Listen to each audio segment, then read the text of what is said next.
Hey y'all, happy Monday. I hope everyone had a great day today. There's something I really just want to say quickly as I'm processing something, and I really want to share my thoughts. And typically, I love to talk about obesity, advocacy, recovery, but lately I've just been having a lot of thoughts about things. I just want to share them when I have the capacity, and I have a little capacity today, so I'm going to share this thought real quick and go sit down and drink my tea. But one thing I want to say is surrenderance does not mean emotional suppression or suppression. Unfortunately, a lot of Christians confuse surrendering with suppressing. For example, this is a very common one. A woman that's been trying to have a baby for a long time, she can't conceive, and people talk to her and say, you just need to surrender, and that's extremely insensitive.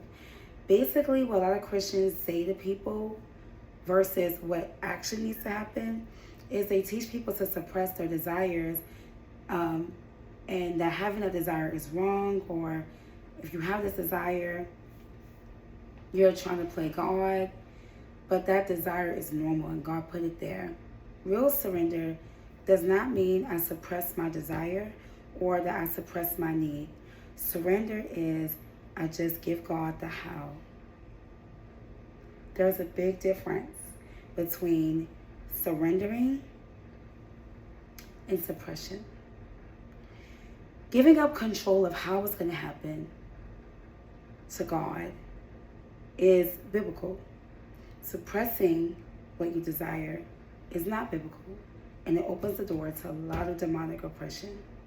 Anger, bitterness, rage, grief. Well, grief is not demonic, and anger is not demonic, and rage is not demonic. But if it's persistent, like you're just suppressing your desire, you're suppressing it, your desire to go back to school, your desire to get married, your desire to get a new job, and people will say, oh, you need to surrender. But no, you don't need to surrender your desire. You just gotta give up the how. Like, I don't know how. God's gonna paint the how. I'm just gonna buy the materials to paint. And once I get the download on how to paint it, I'm gonna put it together. That's surrender. What a lot of Christians do is emotional suppression, and that opens the door to demonic spirits. Big difference. Be wise. And yeah, I hope that's helpful. That's my thoughts today. Very short and sweet. I hope it makes sense. Basically, what I'm saying is you make the step and God paints the picture. You go to Michael's, you buy the materials, and God paints the project.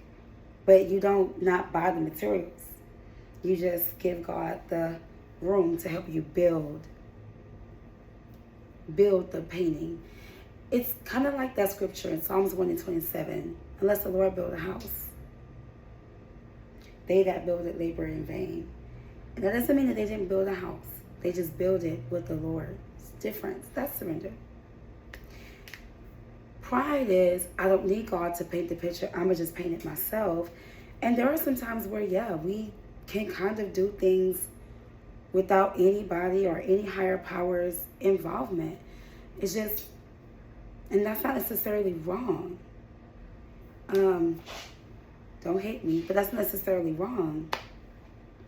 But there are times where there are certain projects where we definitely need God. And yeah, you could put God in every single project, but there are times where God gave us enough to do it ourselves. You just got to kind of know the balance. It's okay to be a Christian, have self-trust and self-autonomy, and also bring that in with God. I hope that helps. That what surrender is taught is actually emotional suppression, and those are not the same thing. Well, I hope y'all enjoyed that. Those are my thoughts with Amber. I actually barely have like 2% of any kind of capacity, but I really feel like I should share that today. So, have a great day. Bye.